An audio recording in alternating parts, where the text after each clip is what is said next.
Undergarments নিয়ে মানে মালিনার একটা আন্ডারগার্মেন্টস নিয়ে সে সেখান থেকে সাথে সাথে পালায়।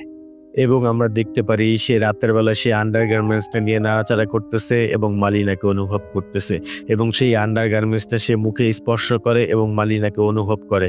মানে এই পুরো সাইকোর মতো হয়ে গিয়েছে। আসলে এটা একটু বেশি হয়ে গিয়েছে, এই বয়সের ছেলেদের হয়, বাট ওর একটু বেশি হয়ে গিয়েছে এবং এটাই সে ভুল করে। এই আন্ডারগার্মেন্টসটা নিয়েই সে রাতের বেলা ঘুমিয়ে পড়ে।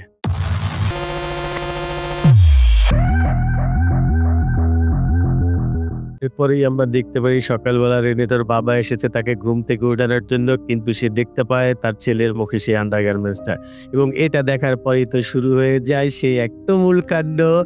বাবা তো কেঁপে তাকে উত্তম মধ্যম দেওয়া শুরু করে দেয়, সাথে সাথে মাও দেয়। মাও বেশ অবাক হয়ে যায় যে এটা কিভাবে সম্ভব।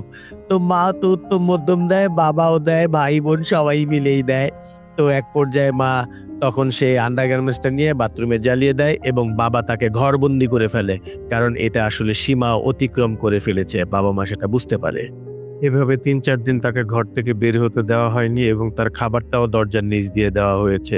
তো যার ফলে রেনেটো অনেক অসুস্থ হয়ে যায় এবং আশেপাশের বন্ধু-বান্ধবরা এসে দেখে রেনেটোর জানালায় সব পেরেক মারা, মানে জানালাও বন্ধ করা যেন সে ওদিক দিয়েও বেরোতে না পারে। তো রেনেটো যখন অসুস্থ হয়ে যায় তখন এক ডক্টর আসে। ডক্টর এসে তাকে টেস্ট করে এবং টেস্ট করে রেনেটোর বাবা-মাকে বলে যে আসলে ওর তেমন কিছু হয়নি, ওর শুধু একটু খোলা বাতাসের প্রয়োজন, ওকে বাইরে যেতে দিতে হবে। যেমন কথা তেমন কাজ, রেনেটো তো স্বাধীনতা পেয়ে যায় এবং সে একটা সাইকেল নিয়ে সোজা বেরিয়ে যায়। সেদিন সেই রাতে রেনেটো আবার মালিনার বাসায় যায় এবং পিছনের গাছটি দিয়ে বেয়ে বেয়ে উঠে সেই জানালার ফুটোটা দিয়ে সে দেখে যে মালিনা একজনের সাথে কথা বলতেছে। তো সে ভালো করে দেখার পরেই দেখতে পায় যে একজন সরকারি কর্মকর্তার সাথে তার একটা সম্পর্ক রয়েছে।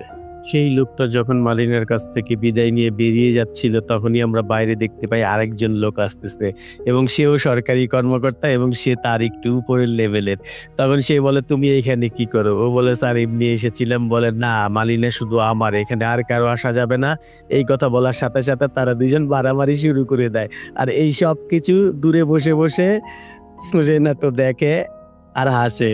এর মধ্যেই আমরা দেখতে পারি পরে যেই লোকটা এসেছিল তার ওয়াইফ কিছু পুলিশ নিয়ে চলে এসেছে এবং তার হাজবেন্ডকে অনেক বকাবাদিচ্য করছে যে এই লোকটাকে নিয়ে যান, এই লোকটাকে নিয়ে আর পারছি না। এবং পরেই আমরা দেখতে পারি সেই মহিলাটা মালিনার বাসার সামনে গিয়ে চিল্লাচিল্লি করতেছে এবং বলতেছে, এই মেয়েটার জন্য আমাদের স্বামীদের আমরা ঘরে রাখতে পারতেছি না, এই মেয়েটা নষ্ট হয়ে গেছে, এই মেয়েটা সব পুরুষদের লালসার শিকার হচ্ছে এবং এই মেয়েটা টাকা নেয়, আমাদের হাজবেন্ডের কাছ থেকে টাকা নেয়, তাই আমাদের হাজবেন্ডরা আমাদের সংসারে ঠিকমতো টাকা পয়সা দেয় না, এই মেয়েটাকে পুলিশে দেওয়া উচিত। এর পরের দিনই আমরা দেখতে পারি পাড়া মহল্লার গলিতে অলিতে গলিতে যত মানুষজন ছিল তারা সবাই মালিনাকে নিয়ে কথাবার্তা বলতেছে এবং সমালোচনা করতেছে। মানে এক কথায় পুরো এলাকা ছড়িয়ে গেছে এবং এই কথাবার্তা তার বাবার কানেও যায় এবং তার বাবাও মালিনার সাথে সম্পর্ক ছিন্ন করে, তাকে আর বাসায় ঢুকতে দেয় না। তো মালিনা আর কোনো উপায় না পেয়ে ওই শহরের নামকরা উকিল এবং সে ওই উকিলের কাছে যায় এবং গিয়ে সবকিছু খুলে বলে, কিন্তু উকিলটা আমরা বুঝতে পারি উকিলটাও মালিনাকে পছন্দ করে এবং সে একবার হলেও মালিনাকে ভোগ করতে চায়। তো এই জন্য সে এই কেসটা লড়ে এবং মালিনাকে সে এই কেসে জিতিয়েও দেয়। তো কেস জিতে যাওয়ার কারণে মালিনার বাসায় সেই উকিলটা যায় এবং তারা ডান্স করতে শুরু করে এবং তারা যখন ডান্স করে তখন ডান্সের এক পর্যায়ে মালিনা বুঝে যায় যে এই উকিলটা কি চাচ্ছে। তখন মালিনা আস্তে আস্তে সিঁড়ি দিয়ে উপরে উঠতে যায়, কিন্তু উকিলটা বলে, না, আমি তোমাকে একবার হলেও চাই। তো উকিলটার আকুতি মিকুতি বেড়ে যায় এবং সে মালিনার বেডরুমে চলে যায় এবং সেইখানে জোর করে মালিনাকে রেপ করে দেয়। মানে এটা আসলে রেপই বলা চলে যেহেতু উকিলটা জোর করে করেছে। এরপর থেকেই আমরা দেখতে পারি ওই উকিলটা প্রত্যেকদিন মালিনার সাথে দেখা করে এবং তারা সহবাস করে এবং মালিনাকে এটা কেন করতে হয়, কারণ যুদ্ধের জন্য ওই দেশে অনেক ক্ষয়ক্ষতি হয়ে গিয়েছিল এবং তাদের চলাফেরায় অনেক কষ্ট হচ্ছিল। ওই উকিলটা তার শরীরের বিনিময়ে তাকে সাহায্য করে এবং তাকে টাকা পয়সা দেয় এবং সেই টাকা পয়সা দিয়েই মালিনাকে চলতে হয়। এই জন্য মালিনা এটা করতে বাধ্য হয়। এভাবেই তারা বেশ কিছুদিন এভাবেই চালায়। এরপরেই আমরা দেখতে পারি একদিন সেই উকিলটা তা মালিনাকে সঙ্গে করে নিয়ে তার মায়ের সাথে দেখা করতে আসছে এবং হাতে ফুল নিয়ে যখন মায়ের সাথে গিয়ে সেই প্রস্তাবটা রাখে যে মালিনাকে সে বিয়ে করতে চায়, কিন্তু তখনই আমরা দেখতে পারি তার মা তেড়ে আসে, কারণ তার মা আগেই জেনে গিয়েছিল যে এই উকিলটার সাথে মালিনার অবৈধ সম্পর্ক রয়েছে এবং তার মা তাকে অনেক মারে এবং মেরে চুরে বাসা থেকে বের করে দেয়, বলে বেরিয়ে যাও, এখনই আমার বাসা থেকে বেরিয়ে যাও। তো উকিলটা দৌড় দিয়ে বাসা থেকে বের হয়ে চলে আসে। অপরদিকে আমরা দেখতে পারি যে সেই ছোট্ট রেনাটো সবকিছু খেয়াল রাখতেছে এবং সে এখনো মালিনার পিছু পিছুই ঘুরে। এরকমটা হওয়ার কারণে সে উকিল মালিনার সাথে সম্পর্ক কাট করে। মানে আমরা বুঝতে পারি উকিলের মা যেহেতু রাজি হয়নি, তার জন্য উকিলও মালিনাকে ছেড়ে দেয়। আসলে আমরা আরেকটা জিনিস বুঝতে পারি যে মালিনাকে ভোগ করা শেষ হয়ে গেছে, এজন্য মালিনার থেকে মুখ ফিরিয়ে নিচ্ছে এই উকিলটা। এরপরেই আমরা দেখতে পারি যে মালিনা আসলে সব বুঝে গিয়েছে যে এই পৃথিবীটা অনেক কঠিন এবং অনেক বাস্তবমুখী। এখানে কেউ কারো স্বার্থ ছাড়া হেল্প করে না, সবাই টাকার জন্যই সবকিছু করে। তো মালিনাও কি করবে, পেটের ক্ষুধায় যন্ত্রণায় সে তো কিছু করতে পারতেছে না, তো তার তো অনেক সুন্দর আছে এবং অনেক রূপ আছে, এই জন্য সে এটাকেই কাজে লাগায় এবং সে বিভিন্ন লোকদের সাথে সম্পর্ক করতে শুরু করে এবং সে একটা সময় ঠিকই সে প্রস্টিটিউট হয়ে যায়। এরপরের সিনে আমরা দেখতে পারি মালিনা চুল ঠুল কেটে একদম মেকআপ টেকআপ করে নতুন একটা লুক নিয়ে ব্ল্যাক ড্রেস পরে সে বেরিয়েছে এবং সেই ওই শহরের যত পুরুষ ছিল, মহিলা ছিল, যত মানুষজন ছিল সবার চোখের দৃষ্টি আকর্ষণ করে এবং তাকে এক কথায় এতটাই সুন্দর লাগতেছিল যে প্রত্যেকটা পুরুষ তাকে পাওয়ার জন্য পাগল হয়ে গিয়েছিল এবং মহিলাদের সমালোচনা শুরু হয়ে গেছে।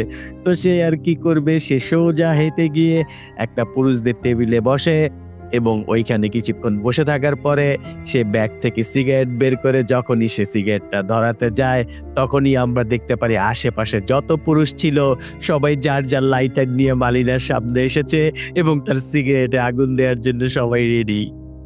এবং এসব দেখে মালিনা পরিষ্কার বুঝতে পারে যে যখন সে নিজের সম্মান নিয়ে বাঁচতে চেয়েছিল তখন তার আশেপাশে কেউ আসেনি। যখন তার শরীরটাকে সে নিলামে তুলেছে তখনই তার আশেপাশে কোনো মানুষের অভাব নেই এবং এটা সে খুব পরিষ্কার বোঝা যায়। কিন্তু এই সব কিছু দূরে দাঁড়িয়ে দাঁড়িয়ে রেনেটো দেখছিল এবং তার এই লুক রেনেটোর একটুও পছন্দ হয়নি। এইভাবে যখন প্রতিদিন রেনেটো রাতের বেলায় মালিনাকে লুকিয়ে লুকিয়ে দেখতো, তখন সে দেখতে পায় যে প্রত্যেক দিন একজন না একজন মালিনার জন্য খাবার নিয়ে আসে এবং সে খাবার নিয়ে ভিতরে যায় এবং ভিতরে গিয়ে খাবার রাখে এবং মালিনার সাথে সে অপকর্মে লিপ্ত হয়, মানে তারা সহবাস করে। আর এই সব কিছুই রেনেটো দূর থেকে লুকিয়ে লুকিয়ে দেখতো। তো এইসব করতে করতে মালিনা একদিন এই শহরের মানে প্রথম সারির প্রস্টিটিউটে পরিণত হয় এবং তাকে পাওয়ার জন্য এই শহরে প্রত্যেকটা পুরুষ মানে হা করে থাকতো যে তাকে একবার হলেও চাই। তো এই জিনিসগুলাই রেনেটো সবসময় দূর থেকে দেখতো এবং এসব ভাবতে ভাবতে একদিন রেনেটো জ্ঞান হারায় এবং তার মা তাকে চার্জে নিয়ে যায় এবং চার্জের ফাদারকে বলে, আমার ছেলেকে মনে হয় কেউ জাদুটোনা করেছে, আমার ছেলেকে দ্রুত সুস্থ করে দিই। এদিকে আমরা দেখতে পারি যে রেনেটোর বাবা আবার চিল্লিয়ে চিল্লিয়ে বলতেছে যে না, ওকে এইভাবে ঠিক করা যাবে না, ওর কি হয়েছে আমি জানি।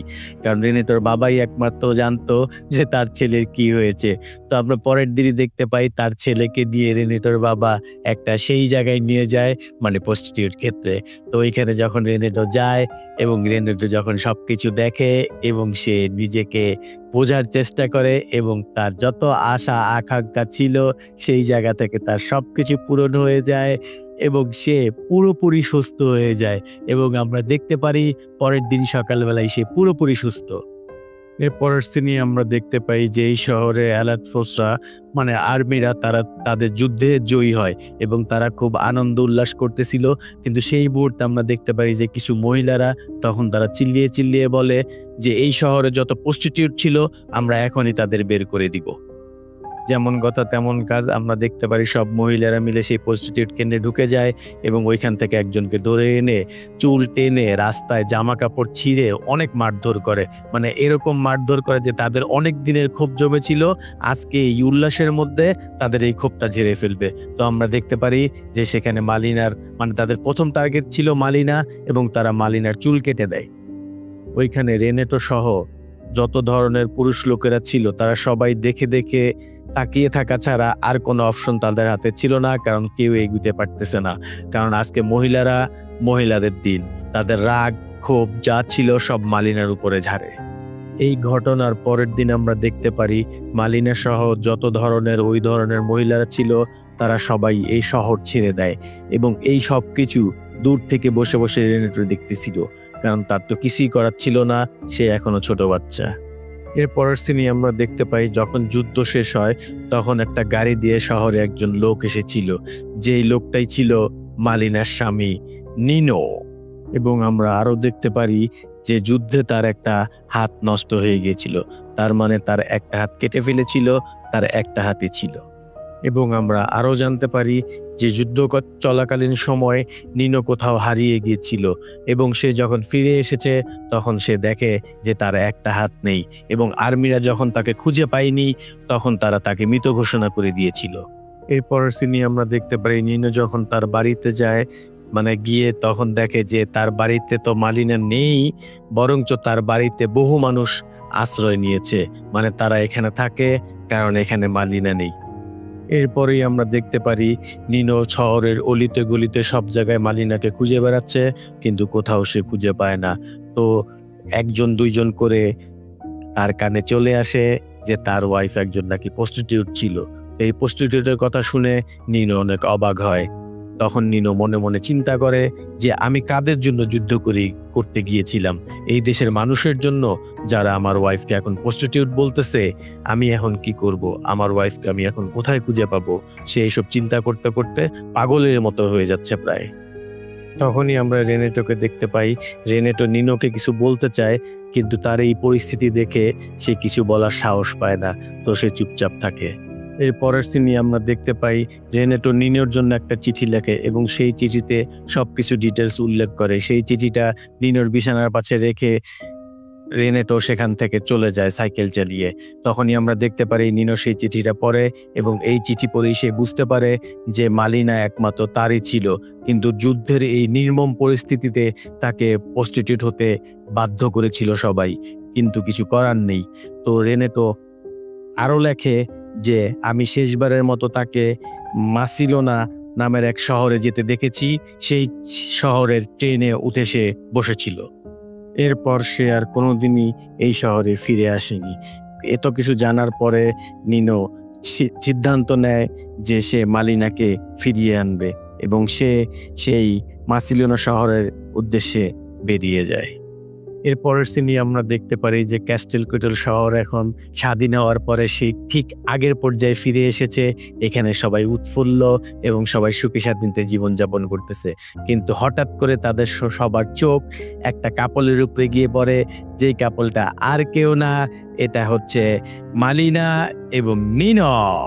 তারা এই শহরে আবার ফিরে এসেছে এবং তারা খুব সম্মানের সাথে এই রাস্তা দিয়ে হেঁটে যাচ্ছে, কারণ ওইটা আসলে এতটা সহজ না যে এত কিছু হওয়ার পরেও সেই কাপলটা, মানে যুদ্ধে সে হারিয়ে গেল, যুদ্ধে সে নিহত হলো এবং মালিনা প্রস্টিটিউট হলো, কিন্তু সেই কাপলটা শিখ যুদ্ধের পরে দেশ স্বাধীন হওয়ার পরে একসাথে তারা দুজন খুব সম্মানের সাথে সেই রাস্তা দিয়ে হেঁটে যাচ্ছে।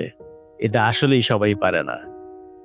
এর পরের সিনে আমরা দেখতে পারি পরের দিন সকালবেলা মালিনা যখন বাজারে যায় বাজার করার জন্য, তখন আমরা দেখতে পারি সবাই তাকে সম্মানের সহিত গ্রহণ করে এবং সবাই তার সাথে হাসি তামাশা করে এবং সবাই খুব ভালো ব্যবহার করে এবং এই সব দেখে মালিনাও একটু অবাক হয়। সবাই যেহেতু ভালো ব্যবহার করতেছে, তো এখানে মালিনাও ভালো ব্যবহার করে এবং আমরা বুঝতে পারি সবকিছুই আস্তে আস্তে স্বাভাবিক হয়ে যাচ্ছে। তো এটা দেখে আমার খুবই ভালো লাগলো। তো মালিনা সবকিছু নিয়ে ওইখান থেকে যাচ্ছিল। যাবার পথে মালিনার হাত থেকে হঠাৎ করে ব্যাগ থেকে কিছু ফল মাটিতে পড়ে যায় এবং আমরা দেখতে পারি রেনাটো এসে সেখানে সাথে সাথে সে ফলগুলো কুড়িয়ে দেয় এবং রেনাটো তখন সাহস করে মালিনাকে কিছু বলতে চায়, কিন্তু আসলেই সে বলে দেয়, মালিনা তোমার জন্য শুভকামনা রইল। তখনই মালিনা বলে থ্যাঙ্কস। আসলে মালিনা এই সবকিছুই আগে থেকেই খেয়াল করতো। তো এই সুন্দর একটা মুহূর্ত দিয়ে এই মুভিটা শেষ হয়ে যায়। তো বন্ধুরা, তোমাদের এই মুভিটা কেমন লাগলো অবশ্যই কমেন্ট বক্সে জানিয়ে দিবা। আর আমার কথাবার্তা যদি তোমাদের ভালো লেগে থাকে তাহলে লাইক কমেন্ট শেয়ার অবশ্যই করে দিও। তো দেখা হবে নতুন কোনো মুভি নিয়ে, নতুন কোনো ড্রামা নিয়ে, নতুন কোনো অ্যাকশন নিয়ে। ততক্ষণ পর্যন্ত ভালো থাকো। Tata, bye bye.